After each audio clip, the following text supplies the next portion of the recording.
আমিও তাকে সম্মান করে বিরোধী দলের পক্ষ থেকে আরো 5 জনের নাম ঘোষণা করছি।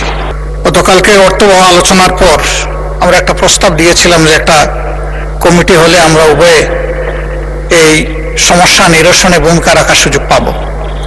আমি মাননীয় সংসদ নেতাকে ধন্যবাদ জানাই, তিনি এটাকে কগনিজেন্সে নিয়েছেন এবং একটা কনক্রিট প্রস্তাব পেশ করেছেন। কমিটির সদস্য সংখ্যাও তিনি প্রস্তাব করেছেন এবং সরকারি দলের পক্ষ থেকে 5 জনের কথা এখানেই পরিষ্কার ঘোষণা করেছেন। আমিও তাকে সম্মান করে বিরোধী দলের পক্ষ থেকে আরো 5 জনের নাম ঘোষণা করছি।